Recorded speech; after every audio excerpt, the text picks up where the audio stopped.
Assalamualaikum everyone। तो this is not the niche of my channel. मैं इस तरह की वीडियोस अपलोड नहीं करती, लेकिन उन बच्चों के लिए, उन स्टूडेंट्स के लिए जिनको कुछ भी मतलब एग्ज़ाम्स बहुत करीब हैं, CS 205 का सब्जेक्ट पढ़ना चाहते हैं, तो उनके लिए मैंने क्विक सा एक प्लेलिस्ट तैयार की है जिसके अंदर वो इजीली ग्रैस्प कर सकते हैं नॉलेज। मतलब जितना नॉलेज उनको चाहिए पेपर अटैम्प्ट करने के लिए उतना ही इसके अंदर होगा, कुछ भी एक्स्ट्रा चीज़ें नहीं होंगी। तो बगैर टाइम वेस्ट के हम स्टार्ट करते हैं। लेसन नंबर वन जो मैंने रीड किया था उसके अंदर ऐसा कुछ भी नहीं था, जस्ट इंट्रोडक्शन था कोर्स का क्या है। हम आ जाते हैं लेसन नंबर 2 पे, जो कि है व्हाट इज़ इंफॉर्मेशन सिक्योरिटी। सबसे पहले हम पढ़ लेते हैं कि according to science information security क्या है। According to science, protecting information and information systems from unauthorized access, usage or disclosure, disruption, modification or destruction. This is the definition according to the science. तो basically सबसे पहले हमें ये जानना ज़रूरी है कि इंफॉर्मेशन में और इंफॉर्मेशन सिस्टम में डिफरेंस क्या है। इंफॉर्मेशन होता है any data that is setting on your computer, and जो इंफॉर्मेशन सिस्टम होता है वो होता है कोई भी सर्वर या कोई भी डाटा सेंटर, कोई भी डिवाइस जैसे कि आपका राउटर वगैरह है। इसमें ऐसा याद करने वाला कुछ भी नहीं, बस आपको ये पता होना चाहिए कि अकॉर्डिंग टू साइंस क्या हमारे पास डेफिनेशन बनती है। Protecting information and information system from unauthorized access.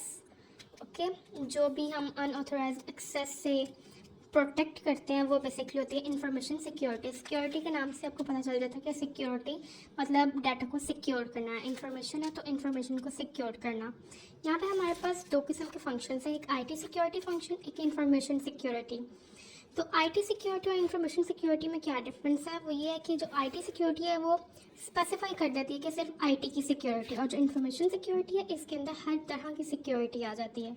यहाँ पर कुछ आईटी सिक्योरिटी के फंक्शंस लिखे हुए हैं, which is network security system, network security, system security, application and database security and mobile security. और साथ ही यहाँ पर इंफॉर्मेशन सिक्योरिटी के भी आ जाते हैं, जो कि है government policies and procedures, risk management and performance reviews. ये कुछ इसके फंक्शंस हैं जो कि आप लोग देख लें और आप लोग इनको एक दफ़ा याद कर लें जहन में, ये शायद पेपर में आ सकते हैं। उसके बाद लेसन नंबर 1 में हमारे पास टॉपिक आ जाता है कि what is cyber security. Cyber security आपको नाम से ही पता चल रहा है। ये बेसिकली अगर आप इजी टर्म में कहें तो this is the precaution of crime related to the internet. और इसकी जो डेफिनेशन है वो ये होगी, precautions taken to guard against unauthorised access to data in electronic form और information system connected to the internet. Basically cyber security क्या होती है, जिस तरह आजकल हैकिंग बहुत ज़्यादा कॉमन हो गई है, तो ये जो हैकिंग वगैरह इस तरह की चीज़ें हैं वो साइबर सिक्योरिटी में आ जाती हैं। वो प्रिवेंट करते हैं, precaution of crime related to the internet. उसके बाद जो लास्ट चीज़ आ जाती है लेसन नंबर 1 में, वो है pillars of information security. Information security के 3 पिलर्स होते हैं, जो कि हैं confidentiality, integrity and availability. Basically आप ये भी कह सकते हैं कि इंफॉर्मेशन सिक्योरिटी की अगर मेन डेफिनेशन, तो आप इस तरह भी इसको डिफाइन कर सकते हैं कि it deals with confidentiality, integrity and availability. Confidentiality क्या होती है, keeping information secret, and what is integrity, this is keeping information in its original form. And then हमारे पास आ जाती है अवेलेबिलिटी, वो क्या होती है, वो होती है keeping information and information systems available for use. ये चीज़ें आप कुछ देख लें और ये यही है लेसन नंबर 1 में, इसके अलावा कुछ भी नहीं है, आपको सारा पढ़ने की ज़रूरत नहीं है।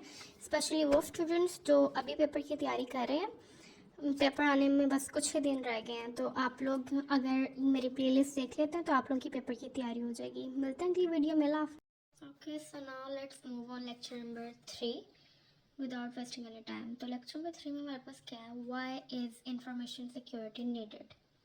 इस लेक्चर के अंदर ज़्यादा इंपॉर्टेंट चीज़ें कुछ भी नहीं थी, बस 2 चीज़ें बताई थी। एक बताया था NHS साइबर अटैक का, जिसने हिट किया था 99 कंट्रीज़ को, with UK hospital among the targets. इसके जो UK हॉस्पिटल्स थे वो भी टारगेट में थे।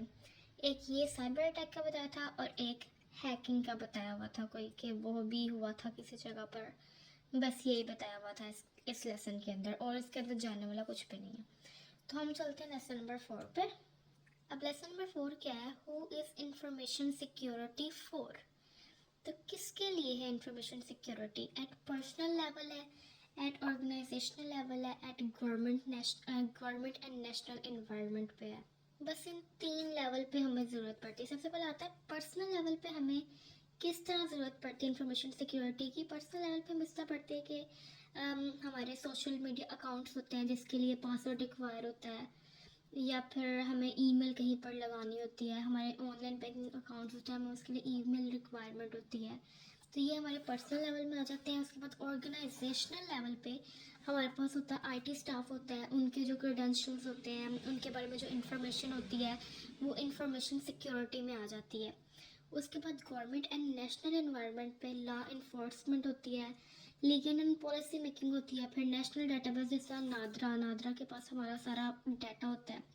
यहाँ पर आपको इंफॉर्मेशन सिक्योरिटी की ज़रूरत पेश आती है। लेक्चर नंबर 4 में भी बस यही 3 चीज़ें थी, बस आप लोग यही माइंड में रख लें और आप लोगों का ये वाला लेक्चर भी कवर हो जाएगा। अब चलते हैं हम लेक्चर नंबर 5 पे। ओके, सो लेक्चर नंबर 5 में how is information security implemented.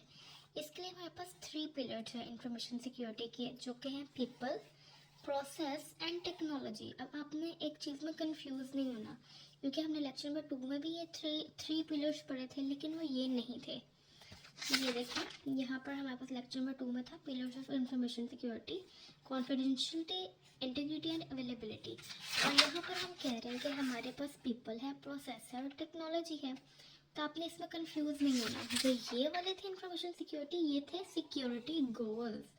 कि हमारे पास सिक्योरिटी गोल्स क्या है, कि हमने इंफॉर्मेशन सिक्योर रखनी है, मतलब सीक्रेट रखनी है, उसको ओरिजिनल फॉर्म में रखना और वो अवेलेबल होने चाहिए। ये थे हमारे पास सिक्योरिटी गोल।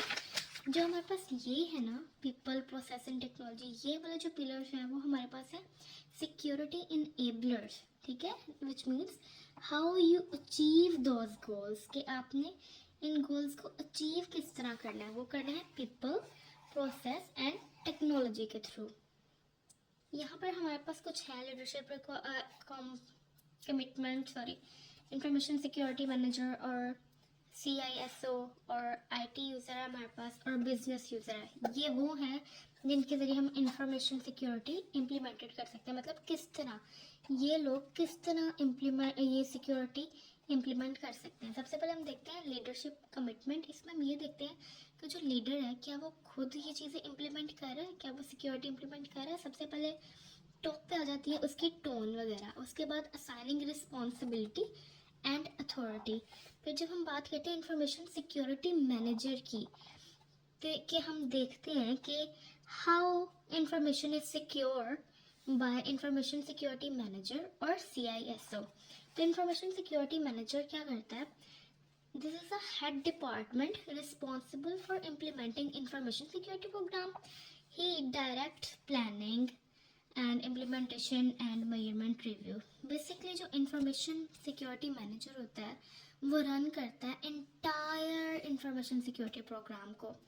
उसके बाद हमारे पास आ जाता है IT यूज़र। IT यूज़र क्या करता है, अंडरस्टैंड करता है पॉलिसी को, डिज़ाइन करता है security architecture and develops SOPs develop करता है। उसके बाद आ जाता है हमारे पास business user, that how is information security implemented by business user.